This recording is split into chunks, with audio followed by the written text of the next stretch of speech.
go with one government agency after another. They have done none of this. There is no planning for worst case scenarios. Canada is the most unprepared country, and I can't believe that the government is so cavalier that they have not made these plans. But Rick Monroe, who is not here, but is with the National Farmers Union and a teacher near Kingston, he has been going from one government agency to another saying, what is your emergency plan? What would you do when there's an international supply crisis? We haven't even thought about that. We have no plans.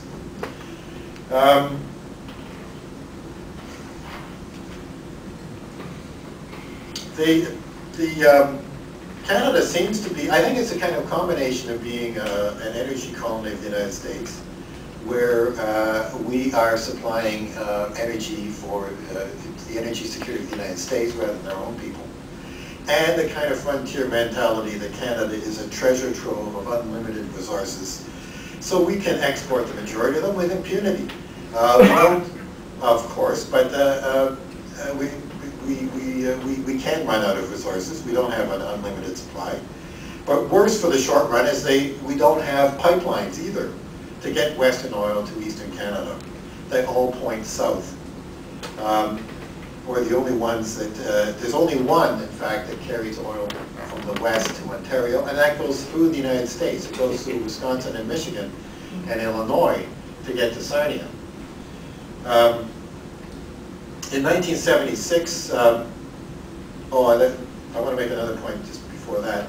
The United States understands, of course, the strategic importance of oil. And that's why they've had a policy since 1941, right on the eve of the Second World War, where there was a researcher, someone who worked for the State Department called Walton C. Ferris, who said that the United States has a lot of oil, but we should not, we in the United States should not be using up all this oil during the war, because that would run down our own resources. So we should, in fact, be getting more and more of our supplies from the Middle East and other places, and to keep, to have the United States as really the last place that is going to have these resources. In 1976, the Trudeau government saw to it that a pipeline would go to Quebec. Before that, Western oil only got to the Ottawa River. That was the boundary. And anything from Quebec and Atlantic Canada, that was relied on imports. The Trudeau government in 1976 got a pipeline built from Sarnia to Montreal. We got Western oil to Quebec for the first time. And so it reduced oil imports. We were importing oil at 50% of our consumption at that point. It reduced it to 29%. So it made us much more self-sufficient. But in 1999, Enbridge, the pipeline company, reversed that line. And not only does Western oil not get to Quebec anymore, but that pipeline now brings in foreign oil into Ontario. Now, how many people remember the debate about whether Enbridge should reverse that line? I don't think anybody. There wasn't a debate. No one talked about this. I don't even remember it, and I think I was following oil issues reasonably closely. Well, just recently, Enbridge announced that it would reverse the Sarnia to Montreal pipeline, and that sounds good news. That's good news. But there's a catch. There's always a catch. On Tuesday this week, the Portland, Maine Pipeline Company and the Montreal Pipeline Company launched an open season to assess interest in reversing the Portland, Maine pipeline. Now I guess I should have had the maps up here to show you all this stuff, the overhead and all that. There is a pipeline. The way Montreal gets its oil is a pipeline from Portland, Maine up to Montreal. It gets foreign imports. Even Newfoundland, the Newfoundland oil that gets to Montreal, I understand most of it goes through, goes down to Portland, Maine and up to Montreal, the part that goes to Montreal. Anyways, so what Enbridge is saying is, not only will they take Western oil all the way through Southern Ontario and Montreal, they will then continue to ship it down to Portland, Maine and send it on to the East Coast US or the Gulf Coast, all the way through that circuitous route. What is the Canadian government saying about this? Saying, stop that oil, stop it in Montreal. We demand that all the oil belongs to Canadians. That's what we need a Canadian government doing, and we need this as a demand.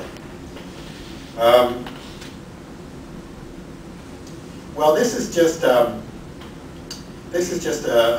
introduction to the issues. I'm going to contrast the U.S. and Canadian policies regarding energy security. Then I'm going to discuss exiting the NAFTAs proportionality clause, and finally get into the opening that an Obama presidency may bring to Canada to escape the mandatory energy exporting policy. Okay, framing the issues in the U.S. and Canada. Now, I first started thinking about how to frame and to understand these issues 3.5 years ago, when I started reading seriously the United States National Energy Policy. You know, they have an NEP, a National Energy Policy.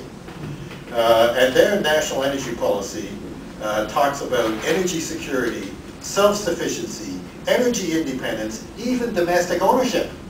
Sounds very much like the Trudeau policy of the early 1980s, which was so much anathema to the oil companies and the Americans. Well, the American government, this was Cheney, headed this commission, and they talk about a national energy policy. Now, when they talk to Canadians and Mexicans, they talk North American, but they only talk North American when they talk to Canadians and Mexicans. This is North American supply, but when they talk to their own people, there's always energy independence. It's always national. Well, I quickly realized that the energy security in the U.S. means grabbing someone else's oil, so empire, whereas in Canada, energy security means energy sovereignty, the right of Canadians to have prior access to their own resources. And of course, if you don't have access to your own resources, first access, and that's a definition of a colony. The political right in Canada, of course, took the security angle and to stay in good stead with the Americans right after September 11th. But energy security could be the right's undoing, and I want to make sure that it is. How can the Canadian Council Chief Executives, Thomas Taquino, the people who brought us free trade agreement in NAFTA, and how could the Harper government be seen to be promising energy security to Americans and not to Canadians? It's very hard for them to justify that kind of thing. So using their language of energy security is disconcerting for them, but it's also, security is a term that can be a progressive thing that protects people. It's not necessarily a term that is only could be exploited for kind of military strategy. And of course, in Canada, the Conservatives, one of their favorite lines against anybody who is progressive on the left in Canada, anyone advocating Canadian sovereignty, of course, is, or not going along with the American agenda, is somehow anti-American. Well, my response on this is, imitation is the sincerest form of flattery. If the U.S. can have an NEP, why can't Canada? How could it be anti-American to want to pursue the same goals? Now, of course, pursuing energy security for Canada is a truly subversive goal. It would undermine or overthrow an established government. That's what subversive means. Regime change, anyone.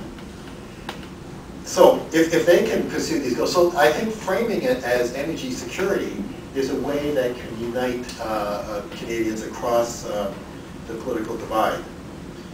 I was at change gears for a minute. I was at a conference in Trento, Italy on energy security in April.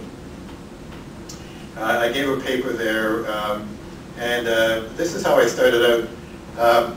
The United States must go green to gain energy independence, whereas Canada must gain independence to go green. Amidst all the current talk about climate change and peak oil,